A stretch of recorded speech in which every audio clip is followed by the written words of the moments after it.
Bonjour à toutes et à tous, ici c'est Havard et on se retrouve pour une nouvelle vidéo sur la chaîne Eureka. J'espère que vous allez bien. Comme d'habitude, c'est vous qui décidez du thème de la prochaine vidéo en commentant sous chacun des épisodes qui sont déjà sortis et vous avez été nombreux à choisir les films et séries.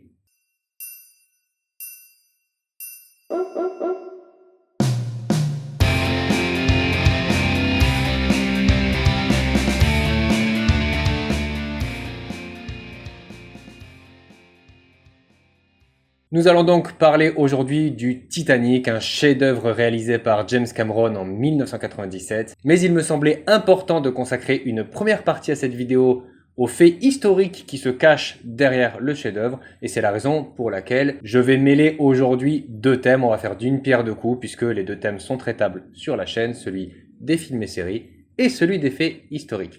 Pour celles et ceux qui préfèrent se consacrer directement à la partie dédiée au film, je vous mets le timecode à l'écran. J'espère que cet épisode vous plaira et qu'il ne vous laissera pas de glace. Et allez, ça commence déjà à faire des blagues de mauvais goût. T'es juste jaloux parce que t'allais la faire. Ok, j'avoue.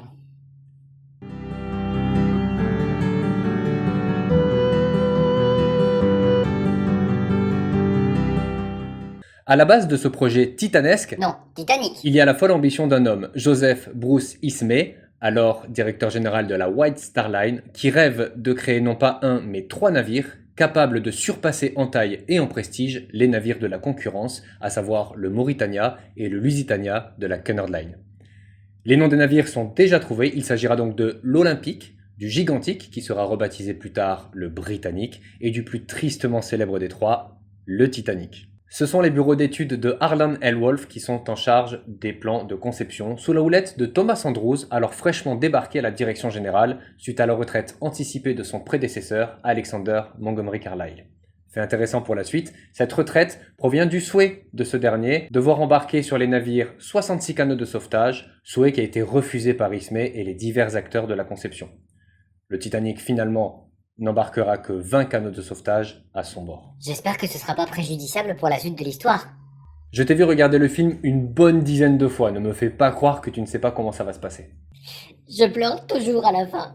La construction débute en automne 1908 dans les chantiers navals d'Harland & Wolff qui ont été agrandis exprès pour l'occasion. C'est d'ailleurs à cette époque que l'on y trouvera le plus grand échafaudage du monde avec ses 256 mètres de large et des grues pouvant atteindre 70 mètres de haut. La coque du Titanic est achevée au printemps 1911, soit 2 ans seulement après le début de sa conception. Elle est constituée de 2000 tôles maintenues par 3 millions de rivets. Sa mise à l'eau est faite le 31 mai 1911 sous le regard ébahi de 100 000 spectateurs. Wouah, 5 fois plus qu'au concert de Miley Cyrus. C'était une autre époque. Ne faites pas attention, il en est fan. Puis entre juin 1911 et mars 1912 vont s'enchaîner les professionnels de divers corps de métier, de l'électricien au maçon en passant par le mécanicien, le décorateur, etc. Au total, ce sont plus de 3000 intervenants qui vont faire de ce navire un bijou des mers avec un confort, un luxe et une sécurité encore jamais vus. De nombreuses innovations ont été amenées à bord afin que le Titanic reste dans les mémoires comme le navire le plus célèbre de tous les temps. Alors qu'il suffisait d'un glaçon pour que ça le devienne. Par exemple, il est doté d'une double coque et compte 16 compartiments étanches, chacun pouvant être isolé par des portes blindées en cas d'avarie. En plus de cela, il est également équipé de pompes de cale puissantes qui permettaient de rapidement évacuer l'eau en cas de besoin. En outre, on installe également à son bord le tout nouveau système de télégraphie sans fil Marconi, inventé seulement 15 années auparavant. C'est d'ailleurs après le naufrage du Titanic que la Convention radiotélégraphique de Londres va fortement recommander l'installation de TSF dans chaque navire pouvant accueillir 50 personnes ou plus. En effet, le message envoyé au Carpathia par ce biais a permis de gagner énormément de temps et donc de sauver davantage de personnes que s'il avait été envoyé par des moyens de l'époque. Il n'y avait pas de 5G dans l'océan Atlantique? Non, bizarrement, non. À cela s'ajoute un système de propulsion hybride composé de 2 hélices latérales à 3 pales et d'une hélice centrale à 4 pales, alimenté par une turbine vapeur basse pression pour maximiser l'efficacité énergétique. Il est également équipé de 3 moteurs à vapeur alimentés par 29 chaudières au total, ce qui permettait au navire d'atteindre une vitesse de croisière de 21 nœuds. La grande qualité de l'acier à haute teneur en manganèse et les techniques novatrices dans le rivetage des 3 millions de rivets en étaient même le clou final. Le clou final?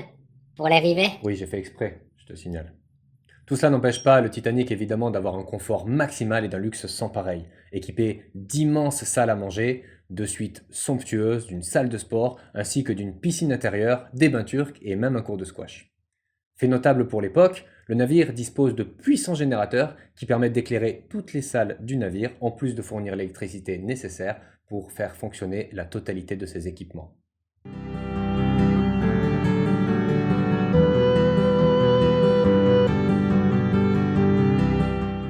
Fin prêt pour son baptême, le Titanic quitte les ateliers pour une route de 570 milles en direction de Southampton, la ville de départ de son voyage inaugural. Celui-ci débute le 10 avril 1912 à 12h15 avec à son bord 953 passagers et 889 membres de l'équipage. Petite anecdote, le voyage aurait pu s'arrêter là, avant même d'avoir complètement quitté le port. En effet, le remous provoqué par l'immense navire fait rompre les amarres d'un autre paquebot, le City of New York, qui passe à 2 mètres de la collision avec le Titanic. Ah oui, ça commence bien. C'est grâce à l'expérience de son capitaine, Edward Smith, que l'on doit l'absence d'accident. En effet, il donne immédiatement l'ordre de faire machine arrière toute, et le remous inverse provoqué par cette manœuvre éloigne le paquebot new-yorkais.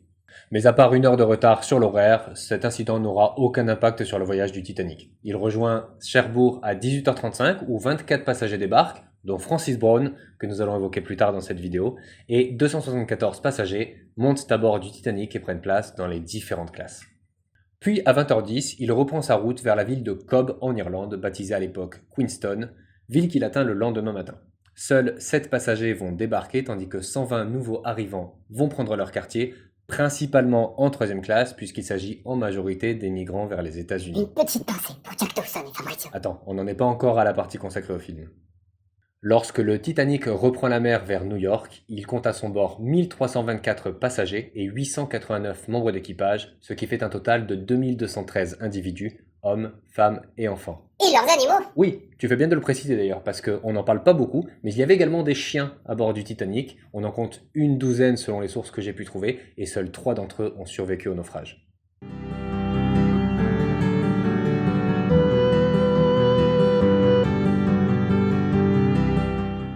Il est 23h40 quand le RMS Titanic, plus grand paquebot du monde naviguant en plein Atlantique Nord, croise la route d'un iceberg qui va sceller définitivement son destin et le faire entrer dans l'histoire. Sa découverte tardive ne permet pas de l'éviter, le bateau vire à bâbord mais ne peut échapper à la collision, l'iceberg heurte le Titanic en plein sur son flanc droit. L'impact cause des dommages graves et irréversibles. En effet, une voie d'eau immense est creusée sous la ligne de flottaison et inonde plusieurs compartiments étanches dont nous avons parlé tout à l'heure. Bien trop pour que le navire reste à flot, le Titanic va sombrer dans quelques heures. Alors pourquoi l'iceberg n'a-t-il pas été décelé avant? Eh bien la réponse fait intervenir une série de circonstances atténuantes, dont par exemple l'absence de jumelles dans le NITP. Le quoi? Le NITP, la vigie si tu préfères. Ils étaient pirates? Non, la vigie, pas vigie pirate. La vigie, l'endroit d'où on guette le large. Ah, d'accord.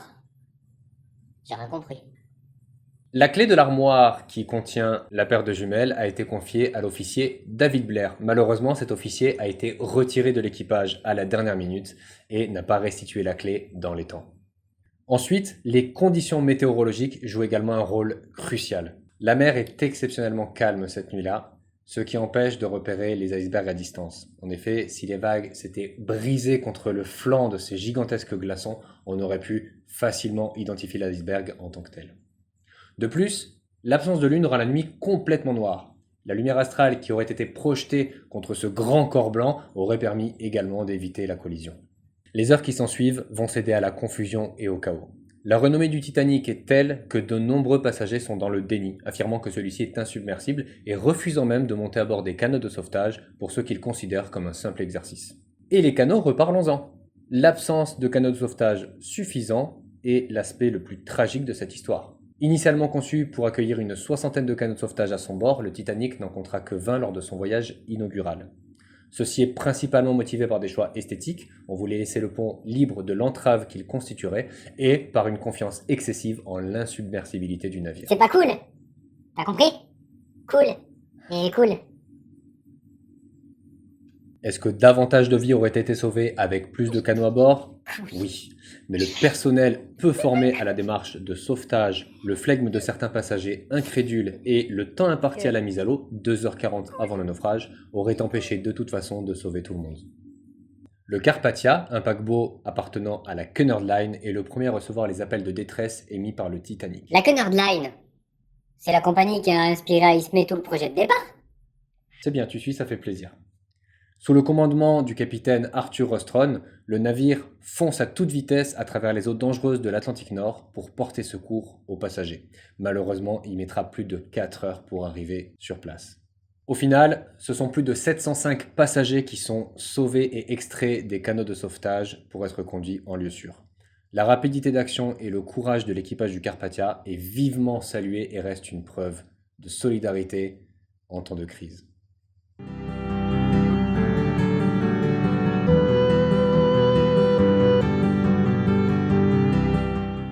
Les survivants du Titanic laissent des témoignages poignants de cette nuit. L'un des récits les plus connus étant celui de Charles Lightoller, le second officier à bord du Titanic et qui survivra en s'accrochant désespérément à un canot de sauvetage renversé. Le cas de Eva Hart, par exemple, alors âgée de 7 ans lors du naufrage, qui nous décrit l'angoisse et la terreur de cette nuit glaciale et l'attente désespérée que les secours arrivent. Enfin, nous ne pouvons pas évoquer les survivants du Titanic sans parler de Francis Brown, que nous avons mentionné précédemment dans cette vidéo. Francis Brown est un prêtre jésuite irlandais à qui on doit de merveilleux clichés photographiques du Titanic et de ses occupants lors de sa traversée. Petite anecdote bonus, il se lie d'amitié avec un couple français à bord qui lui propose de payer son voyage en intégralité jusqu'à New York. Francis Brown demande alors la permission aux hautes instances et cette permission lui sera refusée, lui sauvant probablement la vie. Aujourd'hui, nombre de ces clichés sont encore la seule preuve du témoignage et de la vie à bord du Titanic. Après le naufrage, des enquêtes sont menées des deux côtés de l'Atlantique. Aux États-Unis, le sénateur William Alden Smith préside une enquête, tandis que Lord Mersey fait la même chose au Royaume-Uni. Smith, comme le capitaine. Oui, et si tu aimes les coïncidences, il y a mieux. James Cameron s'aperçoit, en créant Jack Dawson, qu'il existait un ouvrier du nom de James Dawson qui est malheureusement mort pendant le naufrage. James Dawson constitué donc du prénom du réalisateur et du nom de famille de son héros principal. Les enquêtes sur le naufrage révèlent de nombreuses failles dans la sécurité maritime. Le manque cruel de canots et de gilets de sauvetage, la formation insuffisante des membres du personnel de l'équipage, ainsi que des protocoles de sécurité inadéquats. À la suite de ces découvertes, les lois maritimes changent. La SOLAS est adoptée en 1914 et permet d'établir des normes de sécurité bien plus strictes. Les navires sont désormais tenus de disposer d'un nombre suffisant de canots et de gilets de sauvetage pour l'ensemble des passagers, ainsi que pour tous les membres du personnel de l'équipage. Oui, c'est la moindre des choses. De plus, les exercices de sauvetage réguliers deviennent obligatoires et la communication radio doit être établie 24 heures sur 24. En plus de ces enquêtes, de nombreuses expéditions sont menées pour retrouver l'épave du Titanic, qui le sera finalement en 1985 par une expédition menée par Robert Ballard. Celle-ci se situe à 3800 mètres de profondeur au large des côtes de Terre-Neuve.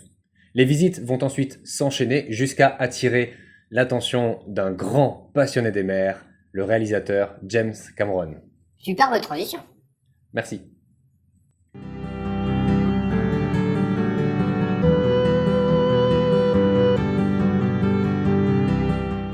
James Cameron, un réalisateur visionnaire, se lance l'ambitieuse mission de recréer le Titanic à l'écran.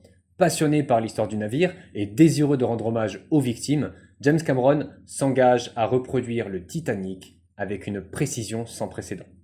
L'idée, selon ses propres dires, lui est venue lors du tournage d'un autre de ses chefs-d'œuvre, Abyss, en 1989. Il se confiera au magazine Première comme suit. Quand j'ai fait des recherches pour Abyss en 1989, j'ai été fasciné par la technologie utilisée pour explorer l'épave du Titanic.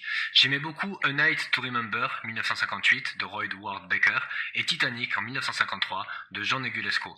Mais je me suis demandé si on ne pourrait pas intégrer dans un film ce qu'on sait maintenant de ce qui s'est passé cette nuit-là et créer une histoire qui ferait des allers et retours entre présent et passé.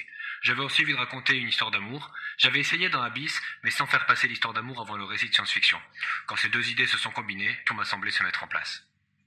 Pour parvenir à ses fins, James Cameron doit surmonter des défis techniques considérables.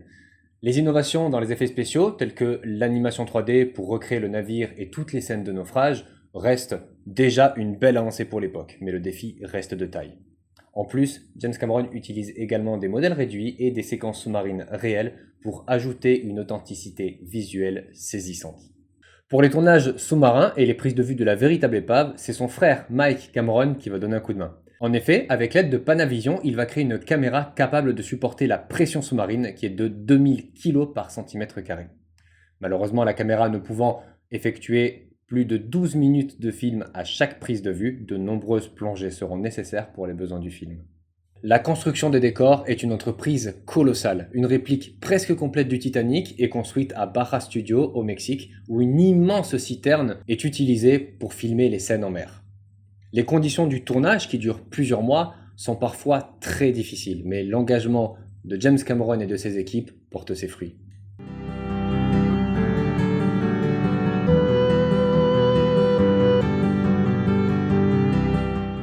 Pour mettre en perspective l'ambition de James Cameron, il est important de comparer les coûts. Le film a coûté 200 millions de dollars, ce qui en a fait à l'époque le film le plus cher de sa génération. À titre indicatif, le navire en 1912 aura coûté 1,5 million de livres sterling, ce qui correspond à environ 7,5 millions de dollars de l'époque. En prenant compte de l'inflation, aujourd'hui, ce navire coûterait 200 millions de dollars. Ironie du sort, le film de James Cameron et le navire originel coûtent le même prix. Sauf que le film, lui, n'a pas fait naufrage. Loin de là. Le film Titanic raconte une histoire d'amour fictive mais captivante entre Jack Dawson, un artiste sans le sou interprété par Leonardo DiCaprio, et Rose DeWitt Bukater, une jeune femme de la haute société jouée par Kate Winslet. Leur roman se déroule sur fond de classe sociale et du destin tragique du Titanic.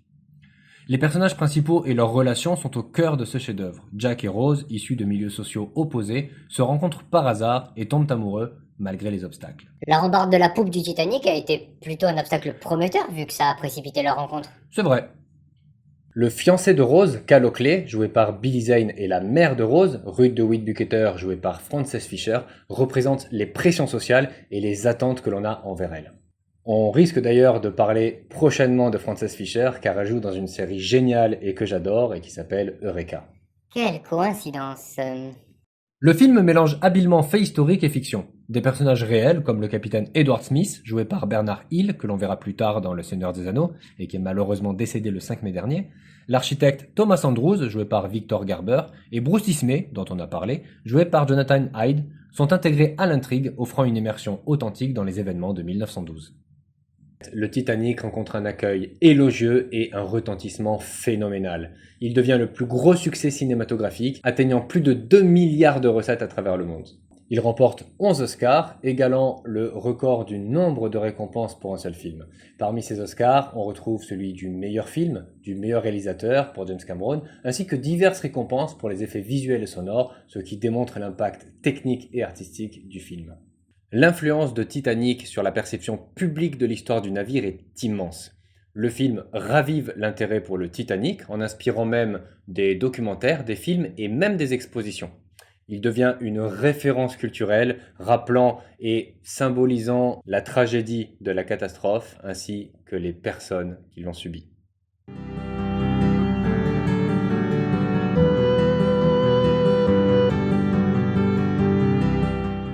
Le tournage du Titanic est parsemé d'anecdotes fascinantes et cela mérite une partie consacrée. Ce qui n'est pas étonnant pour un film qui dure plus de 3h15. D'ailleurs, au sortir du tournage, James Cameron avait sur ses pellicules l'équivalent de 12 jours de vidéo. J'aimerais pas être à la place du monteur. Moi non plus, surtout quand tu sais que je mets déjà 15 heures de montage sur chacune des vidéos Eureka. L'engagement de James Cameron pour l'authenticité pousse l'équipe à recréer, en plus des nombreuses maquettes et de la reproduction du paquebot à l'identique et à l'échelle, des détails minutieux du navire jusqu'à la vaisselle et les costumes. Et même, certains éléments comme la moquette ou les canots de sauvetage ont été réalisés par les mêmes compagnies qui avaient livré le navire à l'époque. Les acteurs, notamment Leonardo DiCaprio et Kate Winslet, subissent des conditions de tournage éprouvantes, surtout dans l'eau glacée. Pour parfaire leur rôle, ils lisent de très nombreux récits historiques et sont accompagnés de coachs pour parfaire leur manière et leur accent. En parlant d'eau glacée, la réaction de Kate Winslet dans le film lorsqu'elle va sauver Jack enfermé au pont inférieur est réelle, car l'eau qu'elle traverse est vraiment à une température glaciale. De même, et toujours soucieux d'apporter plus de réalisme, James Cameron poussait lui-même ses figurants lors des scènes de naufrage dans l'eau glacée lorsqu'il estimait que celle-ci n'était pas assez spectaculaire. Une autre anecdote, plutôt célèbre celle-ci, est celle sur la scène du dessin que Jack fait de Rose. En réalité, c'est James Cameron lui-même qui dessine Rose de Witt Bucketer, ce sont donc ses mains que nous voyons à l'écran. Dis-leur que cette scène est la première qu'ils ont tournée. Tu viens de le faire, mais en effet, la toute première scène tournée par les acteurs Leonardo et Kate est celle du dessin de Rose nue, histoire de les mettre bien à l'aise pour la suite. On parlait de chiens tout à l'heure qui s'étaient glissés dans l'équipage du Titanic, eh bien ils sont mis également à l'honneur dans le film. Alors malheureusement à travers une scène qui n'a pas été gardée au montage final, mais également à travers une qui elle est bien connue de tous et toutes, celle où Rose arrive sur le navire de recherche de l'épave du Titanic. Dans ses mains, son petit chien dont la race, un Spitz nain, représente 2 des 3 chiens qui ont survécu au naufrage et qui étaient également des Spitz. Concernant le casting, on parle de Leonardo DiCaprio et de Kate Winslet, mais ce n'était pas le choix premier de James Cameron, qui pensait plutôt à Matthew McConaughey ou Chris O'Donnell pour l'un, et à Gwyneth Paltrow ou Claire Danes pour l'autre. James Cameron va finalement vouloir des acteurs plus jeunes et embaucher le casting merveilleux que l'on connaît aujourd'hui. Finalement, qu'il s'agisse du film ou de la véritable histoire, le Titanic a influencé de nombreuses personnes à travers les âges et continue d'être un sujet captivant 110 ans après les faits historiques ou 27 ans après le chef-d'œuvre cinématographique. Il a contribué à établir de nouvelles lois garantissant la sécurité et la protection des civils en mer. C'est déjà la fin de cette vidéo consacrée au Titanic, j'espère qu'elle vous a plu. Si c'est le cas, n'hésitez pas à vous abonner à la chaîne, à activer la petite cloche, à liker cette vidéo et à la partager à votre entourage. N'hésitez pas également à passer par les commentaires pour voter pour votre thème favori, ce qui me permettra de tourner ma vidéo la semaine prochaine. Ne vous inquiétez pas, comme d'habitude, la liste des thèmes proposés est disponible à la fin de cette vidéo. Je vous remercie infiniment pour votre visionnage, je vous dis à la semaine prochaine et d'ici là, portez-vous bien, ciao! La lumière du corps astral se projetant contre la masse blanche gigantesque aurait pu faire éviter la collision. C'est pas bon, il faut que je le refasse, je le sais, j'ai pas envie, mais je vais le refaire, c'est sûr. Bonjour à toutes et à tous, ici c'est Havard, bienvenue sur la chaîne Eureka. Ça va, moi aussi je peux le faire. Je vois pas pourquoi je suis toujours cantonné au second rôle. En plus il m'écrit des lignes, mais ça vous fait rire vous? Bah, je sais pas, est-ce que ça meuble, est-ce que... C'est pas commode si ça meuble. Ah ça y est.